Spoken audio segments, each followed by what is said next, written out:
آج ہم لوگ اردو کا سبق نمبر 1 اور سبق کا نام ہے حمد خدا کا ریویژن میں ریڈنگ کر رہے ہیں۔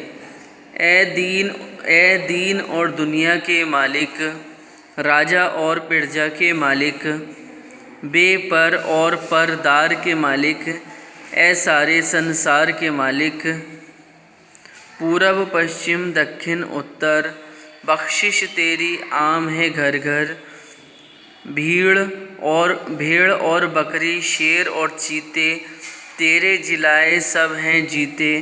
خاک سے تو نے بیج اگائے، پھر پودے پروان چڑھائے، ہیرا بخشا کان کو تو نے، مشک دیا حیوان کو تو نے، جگنو کو بجلی کی چمک دی، ذرے کو کندن کی دمک دی۔ عام ہے سب پر تیری رحمت، ہیں محروم مگر بدقسمت۔ اب ہم اگلے سبق کی ریڈنگ کر رہے ہیں، سبق نمبر 2 جو کہ ریویژن میں ہے ریڈنگ۔ جب میں طالب علم تھا، میرے والد کرم چند گاندھی راجکوٹ کے دیوان تھے۔ وہ ایک سچے، باہمت اور رحم دل انسان تھے۔ وہ ہمیشہ انصاف کرتے تھے اور غریبوں کی مدد کرتے تھے۔ میری ماں کا مزاج بہت اچھا تھا۔ وہ مذہبی خیالات کی خاتون تھیں، بغیر پوجا پاٹھ کیے کچھ نہیں کھاتی تھیں۔ 2 اکتوبر سن 1869 کو پوربندر میں میری ولادت ہوئی۔ میرے والد پوربندر، گجرات راجکوٹ چلے گئے۔ اس وقت میری عمر لگ بھگ 7 برس تھی۔ میں نے وہاں پر ہائی اسکول تک تعلیم پائی۔ میں کسی لڑکے یا استاد سے کبھی جھوٹ نہیں بولتا تھا۔ میں بچپن میں بہت شرمیلا تھا۔ ایک دن والد صاحب شرون پتر بھکتی نام کی کتاب خرید کر لائے۔ میں نے وہ کتاب بہت ہی شوق سے پڑھی۔ میں نے اندھے ماں باپ کو بہنگی پر بیٹھا کر لے جانے والے شرون کمار کی تصویر دیکھی۔ اس بات کا میرے دل پر بڑا اثر ہوا اور میں نے دل ہی دل میں سوچا کہ میں بھی شرون کمار کی طرح بنوں گا۔ میں نے ستیہ وادی ہریش چندر ناٹک بھی دیکھا تھا۔ اسے دیکھنے کی خواہش بار بار ہوئی۔ بار بار میرے دل میں یہ خیال آتا کہ سبھی لوگ ہریش چندر کی طرح صداقت پر عمل کرنے والے کیوں نہیں ہوئے۔ یہی بات دل میں گھر کر گئی کہ اگر ہریش چندر کی طرح بھی تکلیفیں اٹھانی پڑیں تب بھی سچ کو کبھی نہیں چھوڑنا چاہیے۔ میں نے کتابوں میں پڑھا تھا کہ کھلی ہوا میں ٹہلنا تندرستی کے لیے مفید ہے۔ مجھے یہ بات اچھی لگی اور میں نے صبح کو سیر کرنے کی عادت بنائی۔ اس سے میرا جسم مضبوط ہو گیا۔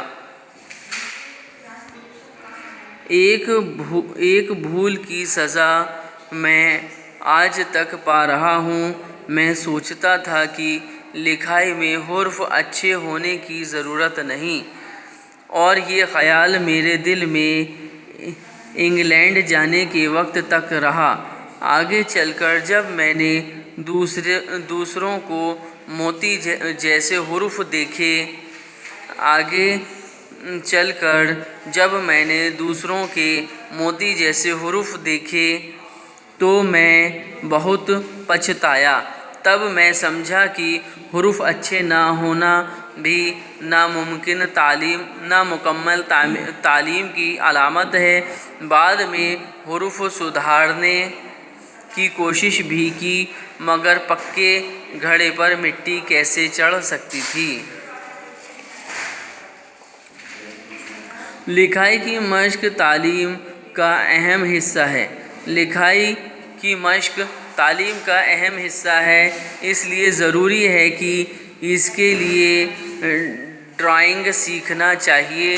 اس طریقے کو اپنانے سے بچے کے حروف موتی جیسے ہو جاتے ہیں۔ میں ہمیشہ ایسے کاموں سے بچتا تھا جس کے لیے مجھے سزا ملتی۔ ایک دفعہ مجھے سزا دی گئی تو بہت افسوس ہوا۔ یہ بات پہلی یا دوسری جماعت کی ہے۔ دوسری بات 7ویں جماعت کی ہے۔ وہ یہ کہ ہیڈ ماسٹر صاحب بڑے سخت اصول والے شخص تھے، پھر بھی طلباء انہیں عزیز رکھتے تھے۔ اچھے آدمی تھے، اچھا پڑھاتے تھے۔ بڑے درجوں میں انہوں نے کسرت اور کرکٹ کو لازمی کر دیا تھا۔ کسرت کی کوئی اہمیت نہ سمجھ کر شرمیلے مزاج کی وجہ سے اور والد صاحب کی خدمت سے وقت نہ ملنے کے سبب بھی میں ان چیزوں میں شرکت نہ کر سکا۔ میں نے کسرت سے چھٹکارا پانے کی درخواست دی، مگر ہیڈ ماسٹر صاحب ماننے والے نہیں تھے۔ ایک بار ہفتے کا دن تھا، صبح کو اسکول کھلتا تھا، شام کو 4 بجے کسرت کے لیے جانا تھا۔ میرے پاس گھڑی نہیں تھی اور آسمان پر بھی بادل تھے، اس لیے وقت کا دھوکہ ہو گیا۔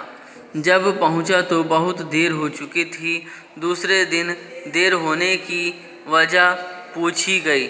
وجہ میں نے صاف بتا دی، مگر انہوں نے اس کو نہیں مانا۔